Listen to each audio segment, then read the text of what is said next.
一定要记得一件事情，就是电影就他妈的是假的。那个假就在于每一个人的创意。你可能这个墙壁本来都不是这个颜色漆上去的，对，本来甚至没有2层楼盖上去的，目的就是要去打造出那个戏剧里面的空间。OK， 都有它的叙事的意义，甚至代表主角的个性。剪辑有办法改变演技好或坏的问题吗？可以啊，如果他不能像角色，你就让角色更像他就好。我认为恐怖片这个类型最唯一的情绪就在于跟鬼玩躲猫猫，空间要有能藏鬼的地方。你在一个平原躲什么猫猫？你会看到我已经看到你了。有一个恐怖片是发生在足球场正中间的吗？没有。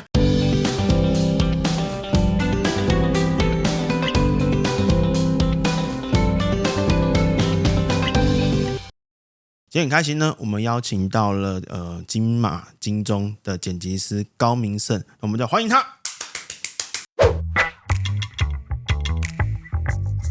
大家好，我是那个剪接师高明胜。澄清一下，我是得过金钟奖，入围金马奖还没得到。对，入围就是肯定嘛，肯定就只是入围而已。那比较好奇，因为你刚刚也说你是金钟跟金马嘛，那就以剪辑师来说，平常大概都会在忙些什么事呢？很多人会觉得说，剪接师比较像是拿着一个表来操作东西而已。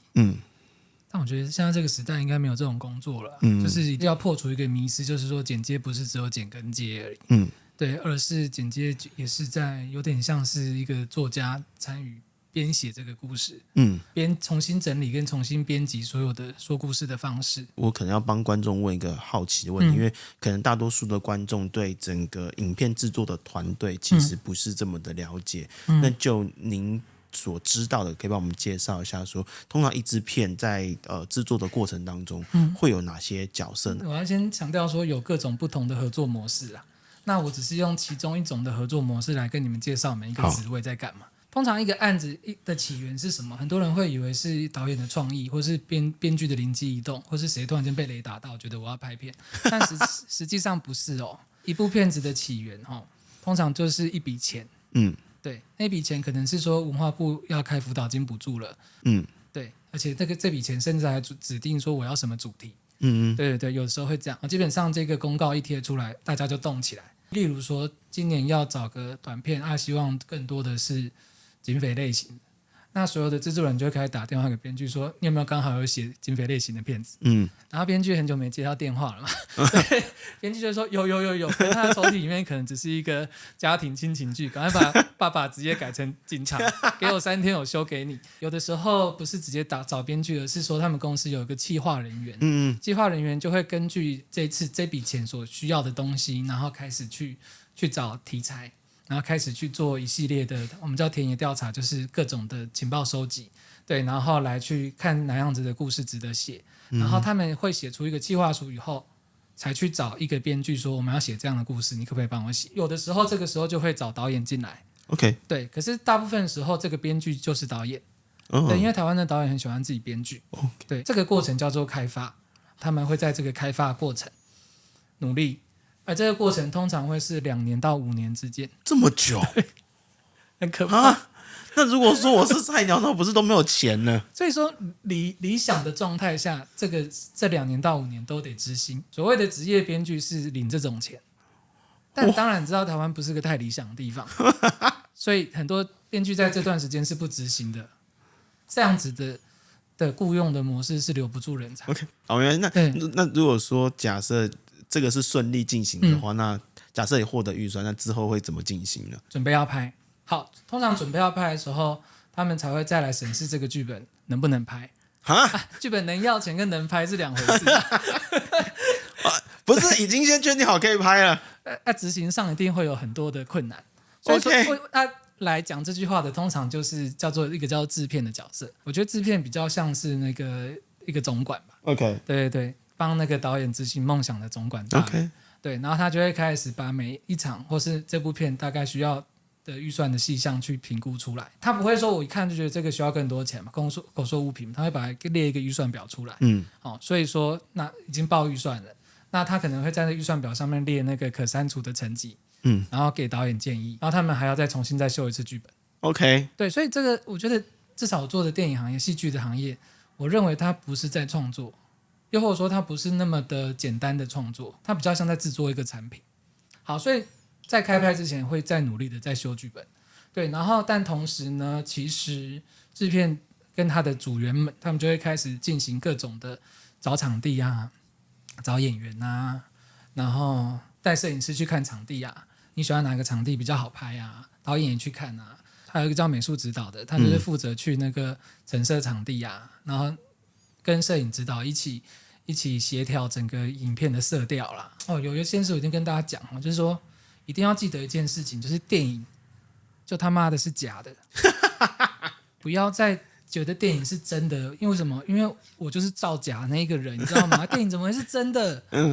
那个假就在于每一个人的创意。你可能这个墙壁本来都不是这个颜色漆上去的，对，本来甚至没有2层楼盖上去的，对，目的就是要去打造出那个戏剧里面的空间。OK，然后每一个颜色、每一层楼、每一个枕头都有它的叙事的意义，甚至代表主角的个性。OK，一个宅男的家里不会有一个碎花枕头啊，可能是个美少女枕头。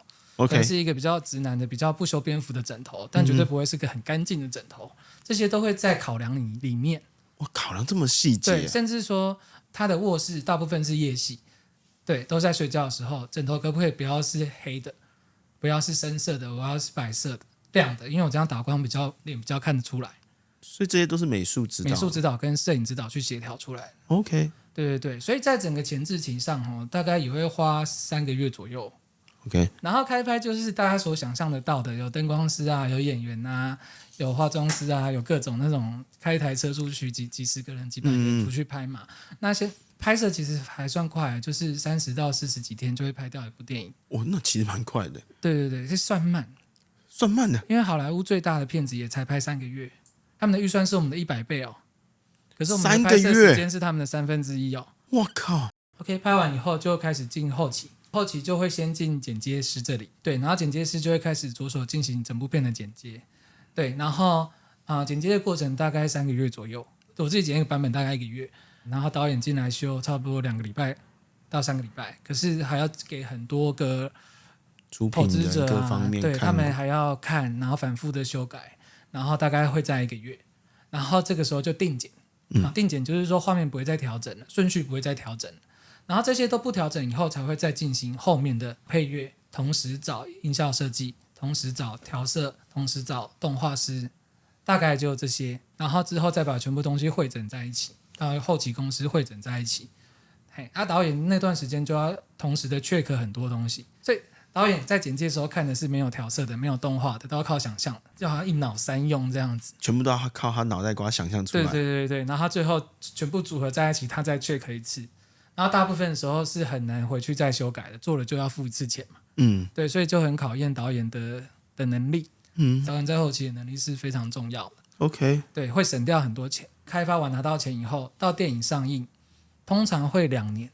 我靠，不会因为这样可能时事就不一样。通常不敢写时事，不然一定会变老梗。那对于剪像电影、电视或者是广告，或者是像现在 YouTuber 或者是 Netflix 像这样影集，就剪辑师来说，有没有什么不一样呢？如果你把它当成食物来说，就很好理解。就是 Seven 卖的意大利面就不能拿来约会嘛。那约会就要去那种气氛比较好的意大利面嘛。真的老饕客吃的意大利面，可能又是另外一种，不见得是等级比较高，但是是另外一种形式的意大利面。视频啊、影片其实也是这样子。这个差异性其实是在于观众如何去使用这个东西。电影其实是一个有点像是进城去看秀，对，好像我们去那个百老汇看一场秀，那更多的人是看电影的功能是什么？其实就只是为了约会而已，所以它势必是要不能太悲观的，否则你的约会就毁掉了。然后它势必是要是一场可以谈论的华丽的秀。好，那影集呢？影集现在相对于电影反而来说比较私密一点，跟以前在电视在客厅看连续剧那是不一样。现在的人看剧都会用自己的携带式设备看，反而很少在客厅看。在客厅看就大家夫妻一起看，也是算是一个私密的时光，肯定是等小孩子入睡以后才开始看的，所以他可以更多的讲一些没那么华丽、没那么精彩，但是很有深度的心事剧情。对，因为这样子的观影习惯的改变，好，所以导致影集越来越走向这个方向。可是这些都会随着时代的改变哦，不是说今天这样，明天就这样子。对，所以我们要一直去观察消费者的那个使用习惯的改变。我觉得 YouTube 已经大幅度的取代以前电视节目。对对对，很多人是边吃饭边看 YouTube，又或者是说边洗澡边大便边放松的时候再看，所以他就是需要去填满那个碎片的时间。我觉得 YouTube 也取代以前看杂志的时间。对，一本杂志200块，里面包含了200件事情，一页就3件事情，对，大概会是这种感觉。OK， 对，所以可以是以一个复杂程度来描述。对，不管是电视、电影或者 YouTube 来说，其实都有各式各样、各种不同类型的影视作品。对剪辑师来说，会有不同的点吗？会哦，我觉得这是台湾电影最严重的问题。大多数的人员不熟悉各种类型的情绪在哪里。要么他们瞧不起这些类型。说像我之前剪很多恐怖片嘛，很多人会说恐怖片又没剧情，这句话就是在瞧不起恐怖片。恐怖片本来就不需要太深奥的剧情啊，又不是文艺片。那我要不要说文艺片又没打斗画面？这句话听起来不是很奇怪吗？对啊，对啊，所以各个类型都有他擅长的地方。就像是我看变形金刚时候说它是无脑片，变形金刚很感动，很有剧情，很需要思考，你就弃坑了，不如去看诺兰，对不对？如果说他给我讲太多台词，我会疯掉。就好像这是一碗最营养的卤肉饭，你就觉得那我不要，不要吃，好难吃哦。有机咸酥鸡，养生咸酥鸡，吃了会瘦的咸酥鸡。对啊，那就没有那个情趣了嘛。对啊，我们普遍需要了解更多类型的情趣，才会知道，然后更进一步的去了解它的原理跟它的做法。然后我们才能够去让我们的影视的环境所出产出来的产品是更多元的。那当然很多人会说台湾的市场撑不起这么多元的类型，这句话真的是一句屁话。就是你不能在电影排行榜前10名只看到其中1名到2名的国片，其他8名不就是多元类型吗？台湾人喜欢多元类型啊，所以我认为这个潜在的市场是在。对对，或者说那个市场不是潜在，它是很明显摆在那边，只是目前被那些洋片占走了而已。对，你不能忽略那些喜欢看洋片的观众，他们也有可能喜欢看国片。OK， 那可不可以分享一个你最擅长的类型，然后分享说这个类型的剪辑的方式跟可能跟就以喜剧类来说有什么不一样，或者跟其他的类有什么不一样 ？OK，很多人觉得说喜剧就是要好笑，对不对？但其实喜剧的重点，那个好笑是剪接很难去调整。OK， 就是你的顶点就在那里了，我不可能去作假，让它很做作的、很离谱的、很夸张的好笑，那就不好笑了。你过度人工造作的高潮笑点，那个观众就会觉得有操作的痕迹。所以操作的痕迹不应该在高潮的地方，而是在低潮的地方。喜剧的原理是出乎预料的反应。对，所以其实喜剧片是前半段是悬疑戏，然后突然间来一个搞笑的反应。就反转的那个情绪。对，所以其实剪接努力调整的是前半段，努力的让观众觉得这一段要正经讲故事了，那后面才会好笑，而不是努力的去做好笑。这是喜剧类嘛？那恐怖片呢？我认为恐怖片这个类型最重要的、最主流的、最唯一的情绪就在于跟鬼玩躲猫猫。你觉得躲猫猫重点是什么？就不要被他看到不要被他看到，那或是我要怎么找？但其实作为我们设计者，躲猫猫的重点是那个空间要有能藏鬼的地方。对对对，你的天花板有没有一个夹层？你的楼梯有没有那个缝隙够大，可以偷偷看到另外一个地方？对，所以那有点像是在建造一个游乐设施。对，躲猫猫的重点是那一个空间能够躲人才是重点。你在一个平原躲什么猫猫？你会看到我已经看到你了。有一个恐怖片是发生在足球场正中间的吗？没有，那应该不是恐怖片，那应该是血腥片的。对啊，所以它一定是在那种，尤其是亚洲人的住家特别小嘛。第二个重点就是说，鬼是无形的。好，你的鬼的造型从来就不是重点，重点是你要如何在一个明明就没拍到人也没拍到鬼的这个画面里面，让观众去想象出一个他心中最可怕的鬼的形象。对，我会抓一个镜位，像这样子 ，OK， 但是我走开，就是拍一个明明是有人的构图，可是却没有人在里面，然后再去配上一些很细微的，可能衣服摩擦的声音，甚至是说流水的声音、哭泣的声音，那观众就会觉得说那边要有一个人。我们会害怕任何像人但不是人的东西。明明应该有人却没有人的地方。有，但我害怕的是我老婆。像人却但是你说到好，那为什么会想要从事这个类型的工作？所以一开始就是做剪辑师吗？还是一开始对我一毕业就做剪接师，可是以前在学校大部分时候是做编剧跟导演。哦，对对对，那其实我一开始是想当漫画家。那为什么跳动那么大啦？剪接的过程，一个人面对电脑，一个人面对画面，一个人面对故事，那个过程很像在画漫画，你不用去跟那么多人把弄，才能去协调一个我很喜欢，但是差那一点点，差的那一点点却是你很喜欢的，那都是一个沟通协调结果。那我比较喜欢一个人面对作品的，然后我可以任意的作为。对 ，OK，那就以有经验跟没经验的剪辑师来说，对作品上的呈现有什么样的不一样吗？我觉得最大的根源来自于对于剪辑的了解。如果是经验浅的剪辑师，他在做片子的时候，他看得到的就是表面，就是把画接紧，把 NG 拿掉，然后他走路就要看到他走路的样子。可是剪辑并不只是把它接起来而已，不是看清楚而已。经验比较深的剪辑师知道说，人的动作无时无刻都在展现他的情绪。对，那其实只要是人的动作，只要是展现情绪，那其实在走路的时候，我们也可以只看到他的脸就好了。你看到他的脸，他的摆动的样子，加上那些特效还有背景的流动，观众也知道他在走路啦。如果你读剧本，你了解到现在要呈现的是不甘心，虽然他在走路，那你也知道可以利用一个脸部特写来呈现他的不甘心，或许更清楚。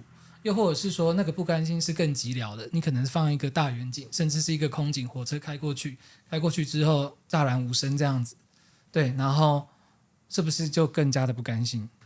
对，所以其实我觉得剪辑像在写作，经验前的剪接师比较像在平铺直叙，比较像在把看到的东西写下来。可是厉害的作家就会利用景物来抒情啊，利用各种的写作的手段来抒情，大概是这样。就以你过去的合作经验来说，可以帮我分享一个你觉得最有趣的一个合作案例？剪接师其实每天都在处理大量的讯息，例如说光是一句台词，我们可能有10个镜位可以选择，然后这10个镜位都会让这个台词变得不同的意义。那一天可能会处理200到300个决定。然后睡觉，明天起来又是200到300个决定，然后所以我往往剪完制片就会忘记那一支片大部分的事情。那你怎么去接续着昨天的情绪呢？好，这是很好的问题哦，因为我觉得剪接师应该要追求的是，或者说我觉得拍片的人都应该要追求的是第一次看片的感觉，因为大部分的观众只会看你的片看一次，就决定它是好看或不好看，或决定要不要看第二次。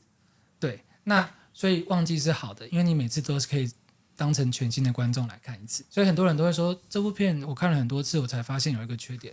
我通常就会说服了客户说，没有人会看你的片看很多次，第一次好看就是好看。电影是假的嘛，我们都是在造假。电影是幻术，幻术本来就经不起推敲。你经得起推敲的幻术肯定很无聊。